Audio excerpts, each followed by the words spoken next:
જય હિન્દ, વંદે માતરમ દોસ્તો. તો મિત્રો આજે આપણે એસએમસી ઓડિટ ક્લાર્કની પરીક્ષા જે 16/8/2026 રોજ યોજાઈ હતી તેનું આપણે સંપૂર્ણ 100 માર્ક્સના પેપરનું સોલ્યુશન જોઈશું.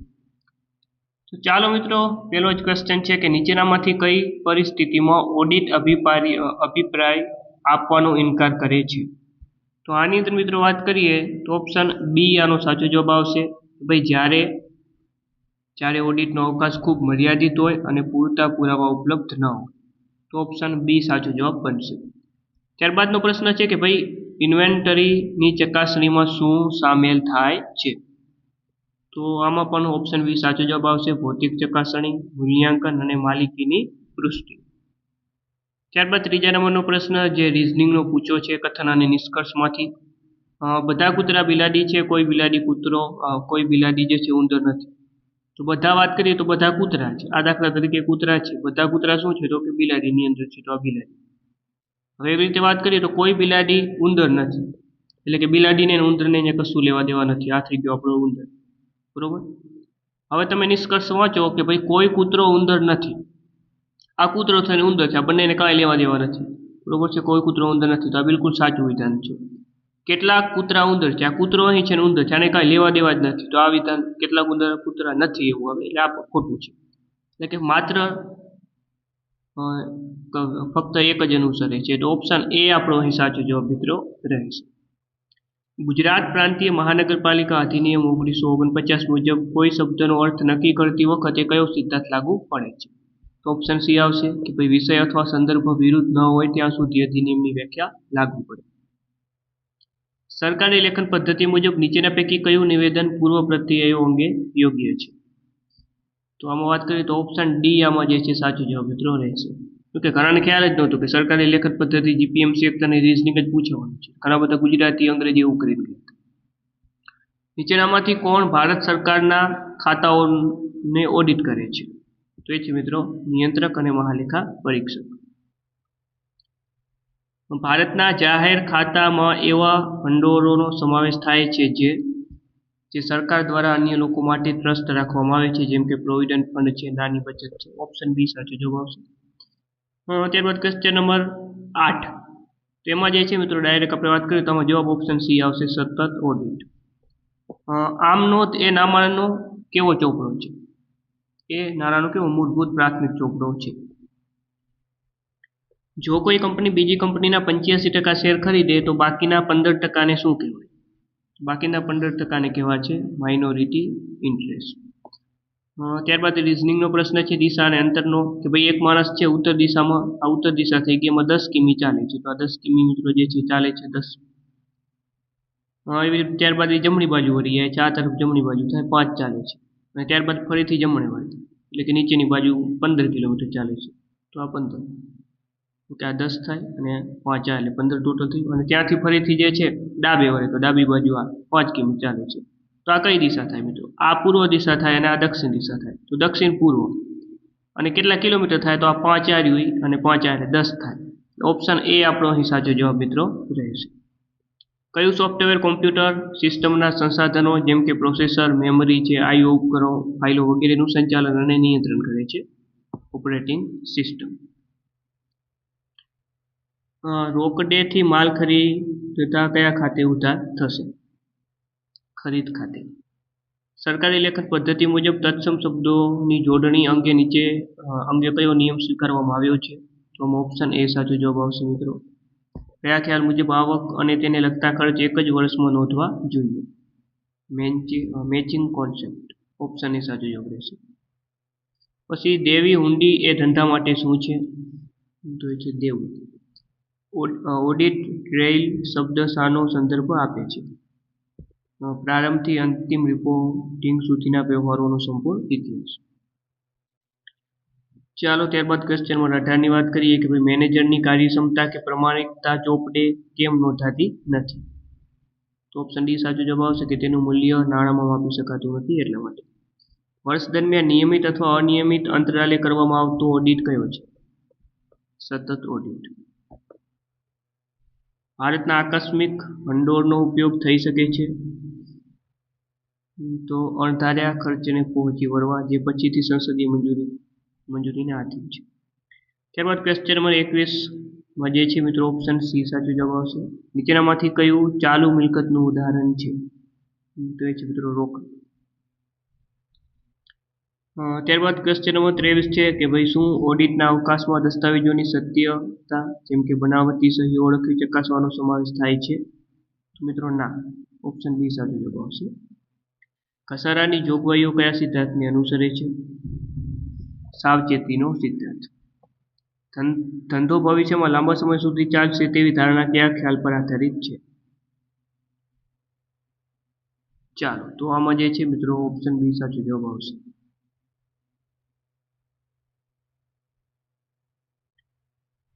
ત્યારબાદ વાત કરીએ મિત્રો કે નાણાકીય હિસાબોના સ્વતંત્ર ઓડિટ દ્વારા કયા સ્તરની ખાતરી પૂરી પાડવામાં આવે છે?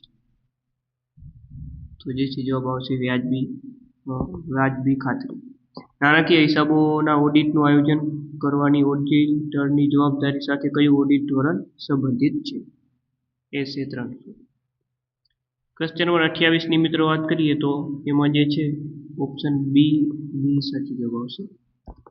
બેંક સિલકમેર બનાવવાનું મુખ્ય કારણ શું છે? તો ઓપ્શન એ સાચો જવાબ આવશે. રોકડમેર અને પાસબુક વચ્ચેનો તફાવત શું છે? નાણાકીય વર્ષના અંતે એકવાર હિસાબી પુસ્તકો સંપૂર્ણપણે બંધ થઈ જાય પછી કરવામાં આવતો ઓડિટ કયો કહેવાય છે? તો એ છે મિત્રો અંતિમ અથવા તો વાર્ષિક ઓડિટ. જો 5 જાન્યુઆરી 2024ના રોજ શુક્રવાર હતો તો 5 જાન્યુઆરી 2025ના રોજ કયો વાર હશે? તો આમાં જવાબ આવશે મિત્રો રવિવાર. ઓકે, કારણ કે લીપ વર્ષ આવે છે એટલે 2 વાર આગળ ખસવું પડે, બરોબર? લીપ વર્ષ છે એટલા માટે. નકર જવાબ શું શનિવાર આવત, પણ લીપ વર્ષ છે એટલે 2 વાર આપણે આગળ ખસશું. ચાલો નેક્સ્ટ. યંત્ર પર ગણવામાં આવતો ઘસારો એ શું છે? તો છે બિન રોકડ ખર્ચ. ત્યારબાદ ક્વેશ્ચન નંબર 33માં ઓપ્શન એ સાચો જવાબ આવશે વૈધાનિક ઓડિટ. જો કોઈ કંપની યોગ્ય હિસાબી પુસ્તકો જાળવવામાં નિષ્ફળ જાય તો ડિફોલ્ટમાં રહેલા અધિકારીઓને કેટલા સમય સુધી કેદની સજા થઈ શકે છે? તો જે છે મિત્રો જવાબ જે છે એ વર્ષ આવશે. વર્કિંગ કેપિટલ એટલે શું? ચાલુ મિલકતો માઇનસ ચાલુ જવાબદારી. ખાતા વહીમાં ખાતાની બાકી કાઢવાની પ્રક્રિયાને શું કહેવાય છે? એને કહેવાય સંતુલન. નીચેનામાંથી કયું ઓડિટરનું કામ નથી? કંપનીના દૈનિક સંચાલન. તો ઓપ્શન સી સાચો જવાબ આવશે. ચલો, ત્યારબાદ વિધાન અને કારણો આપેલા છે ક્વેશ્ચન નંબર 38માં. આમાં ઓપ્શન ડી સાચો જવાબ આવશે. 1 અને 2 અનુસરતું નથી. ટ્રેડમાર્ક અને પેટન્ટ એ કયા પ્રકારની મિલકત છે? તો એ છે મિત્રો અદ્રશ્ય મિલકત. જ્યારે ઓડિટરને એટલા પુરાવા ન મળે કે તે યોગ્ય અભિપ્રાય આપી શકે પરંતુ અસર ગંભીર ન હોય તો તે કયો અહેવાલ આપે છે? તો એ લાયકાત ધરાવતો અહેવાલ આવશે. 8 બીટના સમૂહને શું કહેવાય? બાઇટ કહેવાય. ત્યારબાદ વાત કરીએ તો જીપીએમસી એક્ટ 1949 મુજબ કોર્પોરેશનની ફરજોના અમલીકરણ માટે અન્ય કાયદાઓની હેઠળની સત્તાનો ઉપયોગ મુખ્યત્વે કોણ કરે છે? તો આમાં જે છે જવાબ આવશે મિત્રો મ્યુનિસિપલ કમિશન. નીચેનામાંથી કયું ભારતીય બંધારણ હેઠળના 3 મુખ્ય સરકારી ભંડોળનો ભાગ નથી? અનામત ભંડોળ. જો કંપની સામે કોઈ કાયદાકીય કેસ ચાલતો હોય તો તેને કયા સિદ્ધાંત મુજબ દર્શાવવું જોઈએ? સાવચેતીનો સિદ્ધાંત. નીચેનામાંથી કયું ખાતું વ્યક્તિ ખાતું છે? તો છે બેંક ખાતું. નીચેનામાંથી કયો રોકડ વ્યવહાર નથી? તો ₹10,000નો માલ કોઈ વ્યક્તિ પાસેથી શાખ પર ખરીદ્યો. ત્યારબાદ કન્સિસ્ટન્સી સુસંગતતાના ખ્યાલનો ઉદ્દેશ્ય શું છે? તો ઓપ્શન એ સાચો જવાબ આવશે. 2 વર્ષના નાણાકીય પરિણામોની તુલના કરી શકાય. કયા પ્રકારના સ્ટોકને ઇક્વિટીમાંથી બાદ કરવામાં આવે છે? કંપનીએ પોતાના જ પાછા ખરીદેલા શેર. કયો ઓડિટ સંસ્થાની કામગીરીની કાર્યક્ષમતા, મિતવ્યયિતા અને અસરકારકતાના મૂલ્યાંકન પર ધ્યાન કેન્દ્રિત કરે છે? કામગીરી ઓડિટ. ત્યારબાદ ક્વેશ્ચન નંબર 50ની આપણે વાત કરી કે કંપની અધિનિયમ 2013 હેઠળ હિસાબી પુસ્તકોને ઇલેક્ટ્રોનિક સ્વરૂપમાં રાખવા વિશે શું સાચું છે? તેમાં ઓપ્શન બી સાચો જવાબ આવશે. ચાલો, સરકારી લેખન પદ્ધતિ મુજબ જો યોગ્ય ગુજરાતી પર્યાય તરફ ઉપલબ્ધ ન હોય તો શું કરવું જોઈએ? તો જરૂર પડે તે અંગ્રેજી શબ્દ વાપરી બાકી લખાણ ગુજરાતીમાં રાખવું. ક્વેશ્ચન નંબર 52 છે, જે છે બાયલો બનાવવાની પ્રક્રિયાનો યોગ્ય ક્રમ જણાવવાનો છે. તો ઓપ્શન એ આમાં જે છે સાચો જવાબ આવશે. નેક્સ્ટ, નીચે આપેલા વિકલ્પોમાંથી કયા પ્રકારની મેમરીને ફક્ત વાંચી શકાય? ફક્ત વાંચી શકાય એટલે read only memory. Option B સાચો જવાબ આવશે. નીચેનામાંથી કયો ઓડિટ પુરાવો સૌથી વધુ વિશ્વસનીય છે? તો ઓપ્શન બી આવશે તૃતીય પક્ષો પાસેથી સીધા પ્રાપ્ત થયેલ પુષ્ટિ. બેંક મેળવણી પત્રકની ચકાસણી કરતી વખતે સૌથી મહત્વપૂર્ણ પાસું શું છે? ઓપ્શન ડી આમાં સાચો જવાબ આવશે. ઓડિટ આયોજનનો નીચેનામાંથી કયો લાભ નથી? કોઈ સંગઠનમાં કોઈ જે છે કોઈ ફ્રોડ અસ્તિત્વમાં નથી તેની ગેરંટી આપવી. આપણે ગુજરાત પ્રાંતીય મહાનગરપાલિકા અધિનિયમ 1949 મુજબ કોર્પોરેશનના સભ્યો અને અધિકારીઓને કયા દરજ્જા સમાન ગણવામાં આવે છે? જાહેર સેવક. નાણાંમાં માપી શકાય તેવા જ વ્યવહારો નોંધવા તે કયો ખ્યાલ છે? નાણાકીય માપણીનો ખ્યાલ. સરકારી લેખન પદ્ધતિ મુજબ નીચેનામાંથી કોઈ વિધાન યોગ્ય નથી? તો આમાં જે છે મિત્રો ઓપ્શન બી સાચો જવાબ આવશે. ત્યારબાદ જે છે મિત્રો 60મો પ્રશ્ન જે છે મિત્રો થોડું વંચાતો નથી. આમાં જે છે જવાબ ઓપ્શન બી આવશે ફોરેન્સિક ઓડિટ. સોરી, ફોરેન્સિક નહીં પરંતુ આમાં સામાજિક ઓડિટ આવશે ઓપ્શન ડી. ત્યારબાદ ક્વેશ્ચન નંબર 61માં ઓપ્શન બી સાચો જવાબ આવશે મિત્રો. સૂચિત્ર. ત્યારબાદ ભારતમાં નાણાકીય નિવેદનો તૈયાર કરવા માટે ICAI દ્વારા જારી કરવામાં આવેલ કયો હિસાબી ધોરણ મુખ્યત્વે લાગુ પડે છે? આમાં જે છે ઓપ્શન એ સાચો જવાબ આવશે ભારતીય હિસાબી ધોરણ.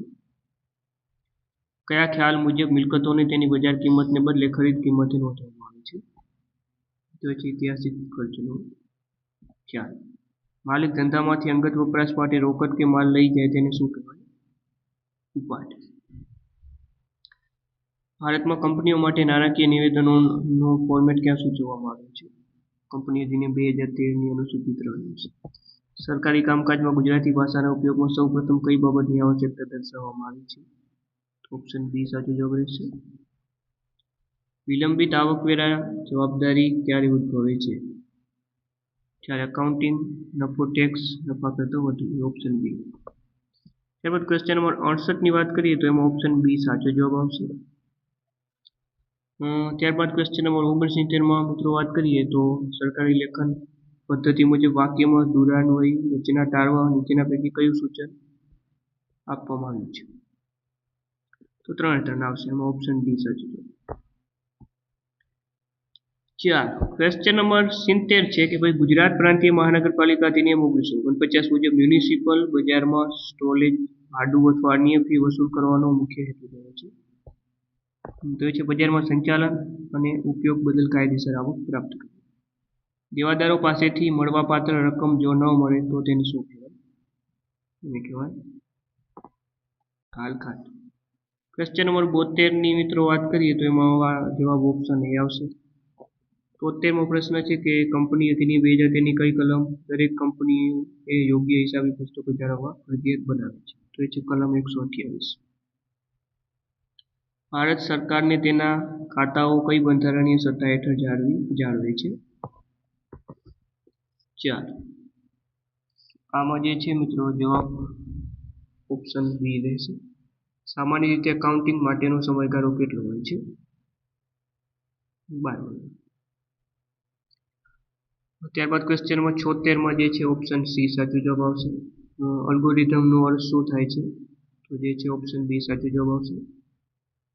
ક્વેશ્ચન નંબર 78ની વાત કરીએ આપણે તો એમાં ઓપ્શન બી સાચો જવાબ આવશે. વ્યક્તિ ખાતાનો સુવર્ણ નિયમ શું છે? તો છે આવે તે ઉધાર જાય તે જમા. ઓપ્શન એ સાચું જવાબ. વાઉચિંગ એ નીચેનામાંથી શાની પ્રક્રિયા છે? તો છે સહાયક દસ્તાવેજો સાથે વ્યવહારોની અધિકૃતતાની તપાસ. લેણદાર એ ધંધા માટે શું ગણાય છે? તો જવાબ આવે જવાબદારી. ઓડિટની સહજ મર્યાદાઓ નીચેનામાંથી કયા પરિબળોને કારણે ઉદ્ભવે છે? એનો જવાબ ઉપયુક્ત તમામ આવશે. પ્રીપેઇડ ખર્ચને પાકા સરવૈયામાં કયા મથાળા હેઠળ દર્શાવાય છે? લોન અને એડવાન્સીસ.